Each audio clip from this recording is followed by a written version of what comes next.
नमस्कार दोस्तों, मैं प्रवीण कटारिया आप सभी का आपके अपने चैनल में एक बार फिर से स्वागत करता हूं। दोस्तों, आज हम बात करने वाले हैं, आप सभी को पता है कि काफी चर्चा चल रही है वैकेंसी किसकी, आरपीएफ कांस्टेबल एंड एसआई की वैकेंसी के बारे में हम यहां पर बात कर रहे होंगे। देखिए, जो रेलवे पुलिस है उसकी ये वैकेंसी है और आपको पता है कि बहुत साल बाद ये वैकेंसी आती है, तो ऐसा मौका आपको नहीं छोड़ना चाहिए, ऐसा चांस आपको नहीं छोड़ना चाहिए। सबसे बड़ी बात क्या है कि जिन स्टूडेंट को इंग्लिश से डर लगता है उनके लिए वैकेंसी है। ठीक है, क्यों? क्योंकि इसमें इंग्लिश नहीं आती। जो स्टूडेंट हिंदी ग्रामर में अपनी पकड़ नहीं बना पाते उनके लिए भी ये स्टूडेंट जो वैकेंसी है उन स्टूडेंट के लिए है, क्योंकि इसमें हिंदी भी नहीं आती। जिन स्टूडेंट को कंप्यूटर नहीं पढ़ना होता उन स्टूडेंट के लिए भी ये वैकेंसी है, क्योंकि इसमें कंप्यूटर भी नहीं आता। बहुत ही एक आसान सिलेबस होता है जो आप सभी एग्जाम के लिए तैयारी कर रहे होते हो, वो इसमें पूछा जाता है। तो इस वीडियो में मैं डिटेल से बताने वाला हूं। देखिए, आप एक ही तैयारी से कांस्टेबल और एसआई की तैयारी कर सकते हो और इसमें सिलेक्शन ले सकते हो। ठीक है, लेकिन इसमें बस थोड़ा सा डिफरेंस है। वो क्या डिफरेंस है उसके ऊपर हम आगे बात करेंगे। सबसे पहले अगर हम बात करें कि इसमें क्वालिफिकेशन क्या होती है, यानी इसके फॉर्म को कौन भर सकता है, तो अगर आप आरपीएफ कांस्टेबल का फॉर्म भरना चाहते हो, आरपीएफ कांस्टेबल का सिर्फ फॉर्म भरना चाहते हो, तो अगर आपने 10वीं पास कर रखी है तो आप इस फॉर्म को भर सकते हो। जिस भी स्टूडेंट ने 10वीं पास कर रखी है कांस्टेबल का फॉर्म भर सकते हैं। लेकिन अगर आपको एसआई की तैयारी भी करनी है तो आपको ग्रेजुएशन होनी चाहिए एसआई की तैयारी करने के लिए, एसआई का फॉर्म भरने के लिए। किसी से भी कर रखा हो, चाहे आपने बीए कर रखा हो, बीएससी कर रखा हो, बीकॉम कर रखा हो, बाकी तो आप सभी जानते हो। ठीक है, यानी ग्रेजुएशन आपके पास होनी चाहिए तो आप एसआई का फॉर्म भर सकते हो। पहली कंडीशन तो ये है, दोनों के बीच में डिफरेंस ये है। ठीक है, दूसरी कंडीशन क्या है उसके ऊपर आगे चलते हैं। फिर आता है एज को लेकर कि इसमें एज क्वालिफिकेशन क्या मांगी जाती है। अगर हम एसआई की बात करें तो 20 से 25 साल के स्टूडेंट इस फॉर्म को भर सकते हैं एसआई के एग्जाम को। आरपीएफ एसआई के लिए जिसकी भी 20 से 25 साल है वो इस फॉर्म को भर सकता है। लेकिन ये जनरल कैटेगरी के लिए दिया गया है। किस कैटेगरी के लिए है? जनरल कैटेगरी के लिए है। ठीक है, इसके अलावा बात करें तो 18 से 25 साल ये किसके लिए है? ये है आरपीएफ कांस्टेबल के लिए। किसके लिए? आरपीएफ कांस्टेबल के लिए। यानी इसमें 18 साल का कोई भी स्टूडेंट हो 25 साल तक जनरल कैटेगरी में वो इस फॉर्म को भर सकता है। ठीक है, तो आप में से सारे स्टूडेंट ऐसे ही होंगे जिनकी 18 प्लस होगी ही। ठीक है, जनरल कैटेगरी। इसके अलावा आप सभी जानते हो कि ओबीसी है उसको 3 साल की छूट दी जाती है, और जो आपका एससी एसटी है उसको 5 साल की छूट दी जाती है, और जो पीडब्ल्यूडी कैंडिडेट होते हैं उनको 10 साल की इसमें छूट दी जाती है। तो इसमें जोड़ लेना अपनी में 25 में ओबीसी के हो 3 साल जोड़ लेना, 25 और 3 28 साल तक फॉर्म भर सकते हो। एससी एसटी के हो 30 साल तक फॉर्म भर सकते हो। तो ये आपकी क्या रहने वाली है? एज रहने वाली है। ठीक है, और ये एज कब से काउंट होगी ये तो नोटिफिकेशन आने पे ही आपको पता चलेगा। ठीक है, मैं वैसे बताऊं क्या कोई फायदा नहीं है। ठीक है, रियल कब पता चलेगी? जब नोटिफिकेशन आएगा तभी आपको पता चलेगी। लेकिन अगर आप इस 18 से 25 के बीच में आते हो और बाकी मैंने आपको बताया तो आप अपनी तैयारी कर सकते हो। इसके बाद क्या आती है भाई? इसके बाद जरूरी है अपनी हाइट और चेस्ट के बारे में पता होना, क्योंकि बहुत सारे स्टूडेंट को इसी में डाउट रहता है। तैयारी करना स्टार्ट कर देते हैं लेकिन उनको पता ही नहीं कि वो फिजिकल पास भी कर पाएंगे या नहीं कर पाएंगे। ठीक है, तो इसमें क्या होता है? एक होता है आपका पीईटी, ठीक है, और एक होता है पीएसटी, या सिंपल भाषा में फिजिकली बोल ले तो सबसे पहली चीज क्या है? हाइट की अगर बात करें तो हाइट में जर्नल और ओबीसी के लिए, ठीक है, जनरल कैटेगरी के लिए है ये। ठीक है, जनरल कैटेगरी के लिए है। मेल और फीमेल की मैं यहां पर बताऊं, जनरल और साथ में कौन सी कैटेगरी है? ओबीसी कैटेगरी है, दोनों के लिए है। मेल कैंडिडेट 165 हाइट चाहिए। कितनी चाहिए? 165 हाइट। सर जी ये किसके लिए चाहिए? ये दोनों के लिए ही है, चाहे आप एसआई का फॉर्म भरो चाहे आप कांस्टेबल का फॉर्म भरो। दोनों के लिए हाइट सेम रहने वाली है। कितनी है? 165 सेंटीमीटर, कम से कम होनी चाहिए 165 सेंटीमीटर। जर्नल और ओबीसी वाले लड़कों के लिए है। लड़कियों के लिए बात करें तो 157 सेंटीमीटर है उनकी हाइट होनी चाहिए, ये लड़कियों के लिए है। ये भी जर्नल और ओबीसी वाली लड़कियां हैं उनके लिए है। लेकिन इसके अलावा जो एससी एसटी में जो भी स्टूडेंट हैं उनके लिए, लड़कों के लिए है, बॉयज के लिए है 160 सेंटीमीटर और गर्ल्स के लिए है 152 सेंटीमीटर।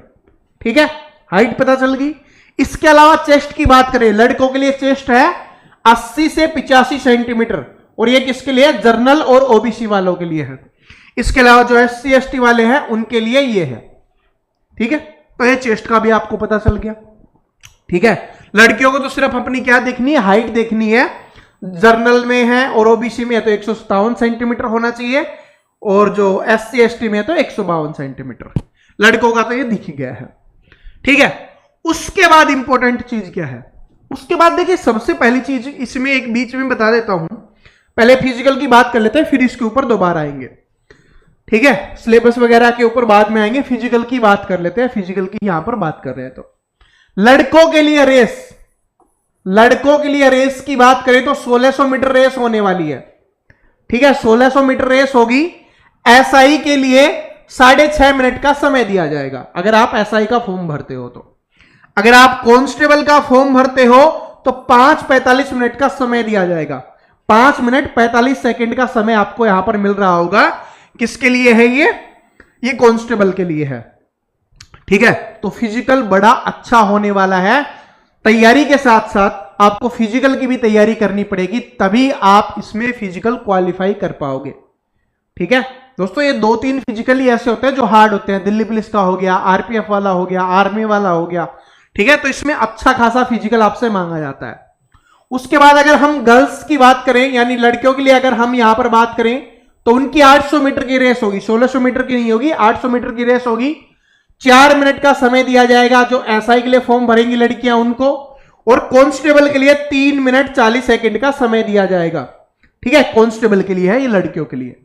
लॉन्ग जंप की बात करें, ठीक है, तो 14 फीट है, वो लड़कों को कूदना पड़ेगा, ऐसा ये है उसके लिए, कांस्टेबल के लिए है। ठीक है, और लड़कियों के लिए कितना है? 12 है। बाकी तो ये क्या है? ये भाई लड़कियों के लिए हो जाएगा। ओके, इसके अलावा बात करें, ये क्या किसका हो गया? ये अपना हो गया कांस्टेबल का, और ये किसके लिए हो गया? एसआई के लिए हो गया है। इसी तरीके से ये लड़कों के लिए है कांस्टेबल एसआई का, ये लड़कियों के लिए है। ठीक है, इसमें मैंने ये भाई 4 है, 4 फीट है, लड़कों का है, ये लड़कियों का है, और बाकी तो ये सेम है। ओके, तो ये फिजिकल है, ये तो आपको सभी को पता होगा, और थोड़ा बहुत इसमें कुछ है तो मैं पीडीएफ डाल दूंगा, उसमें देख लेना। ठीक है, तो ये तो नॉर्मल है। अब मेन मुद्दा आता है क्या, कि इसका एग्जाम पैटर्न क्या होने वाला है, जिसके लिए आपको तैयारी करनी है। तो एग्जाम पैटर्न सबसे पहले होगा आपका सीबीटी, यानी कि आपका ऑनलाइन पेपर होगा, कंप्यूटर बेस्ड टेस्ट होने वाला है। ठीक है, तो पेपर देना पड़ेगा। जो स्टूडेंट उस पेपर में पास होंगे, क्योंकि कट ऑफ निकाली जाएगी, पास होंगे, उनको फिजिकल के लिए बुलाया जाएगा। जो स्टूडेंट फिजिकल में पास होंगे उनको फिर मेडिकल के लिए बुलाया जाएगा। जो स्टूडेंट मेडिकल में पास होंगे उनको डॉक्यूमेंट वेरिफिकेशन के लिए बुलाया जाएगा, और फिर लास्ट में एक मेरिट लिस्ट निकाली जाएगी, और क्या होगा वो हो जाएगा आपका फाइनल सिलेक्शन। ये आपका प्रोसेस रहने वाला है। ठीक है, इसको फॉलो करना पड़ेगा। लेकिन सबसे मेन क्या है कि भाई इसमें स्कोर करना है और फिजिकल पास करना है। ठीक है, बाकी तो भाई मेडिकल में आप कुछ बदल नहीं सकते, जो मेडिकल आपकी कंडीशन है उसको बदल नहीं सकते। हाँ, थोड़ा बहुत तो है, वो तो हो जाता है चेंज।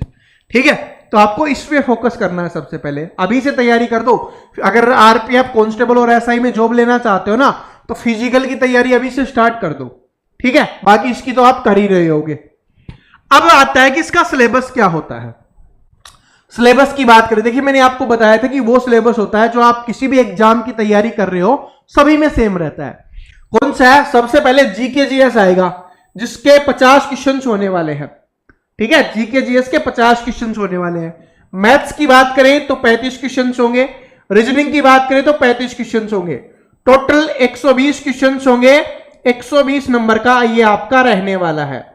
ठीक है, 120 क्वेश्चन, 120 नंबर।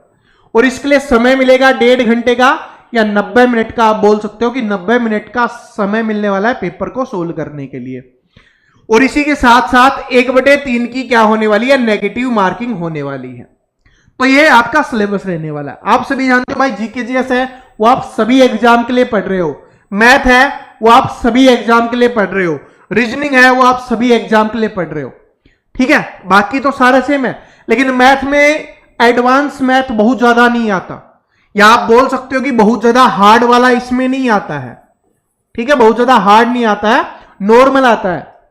उसके ऊपर तो जब मैं आपको सिलेबस के बारे में बताऊंगा कि मैथ में कौन कौन से टॉपिक्स आते हैं, किस लेवल के आते हैं, उसके बारे में हम बात करेंगे आगे, ठीक है। तो ये रहने वाला है। अगर आप इन सारी चीजों की तैयारी कर सकते हो तो अपना टारगेट बना लो कि आरपीएफ कांस्टेबल में, आरपीएफ एसआई में मुझे जॉब लेनी है। अभी से तैयारी करना स्टार्ट कर दो, क्योंकि इसी की खबर आ रही है, जल्दी ही इसकी नोटिफिकेशन आपको देखने के लिए मिल सकती है, ठीक है। अभी कंफर्म नहीं है कभी आएगी, लेकिन बहुत जल्दी आने वाली है, जो चर्चा चल रही है उस हिसाब से। तब मैं आपको सिर्फ एक बात बोल रहा हूं कि तैयारी करना स्टार्ट कर दो। स्पेशली भाई पढ़ तो आप सभी ही रहे होगे, ठीक है। फिजिकल की तैयारी करना और साथ में स्टार्ट कर दो, ठीक है। तो आशा करता हूं ये वीडियो पसंद आया होगा।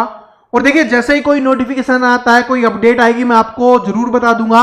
और इसके सिलेबस में अगर आप कमेंट करोगे सभी स्टूडेंट कि सर जी बता दीजिए कि मैथ में कौन कौन से टॉपिक्स आते हैं, रीजनिंग में कौन कौन से टॉपिक्स आते हैं, जीके जीएस में कौन कौन से टॉपिक्स आते हैं, तो अगर आप बोलोगे तो मैं एक सिलेबस का, कंप्लीट सिलेबस का एक वीडियो बना दूंगा कि ये टॉपिक्स आपको पढ़ने हैं, ठीक है। तो वो कमेंट करके जरूर बता देना। और ये वीडियो अच्छा लगा तो भाई इसको, बाकी जो चीजें हैं वो आप खुद कर देना, लाइक कर देना, अपने दोस्तों के साथ शेयर कर देना, बता देना कि आरपीएफ कांस्टेबल एसआई की वैकेंसी आ रही है। और जो भी स्टूडेंट चैनल पे नया है, रेगुलर अपडेटेड रहना चाहता है, चैनल को सब्सक्राइब करके बेल आइकन को जरूर प्रेस कर लेना। ये जो बेल आइकन है ना, इसको जरूर प्रेस कर लेना, तभी आपके पास नोटिफिकेशन आ पाएगी। मिलते हैं नेक्स्ट वीडियो में, तब तक हंसते रहिए, मुस्कुराते रहिए, पढ़ते रहिए और साथ में फिजिकल की तैयारी भी करते रहिए। Thank you so much, all the best.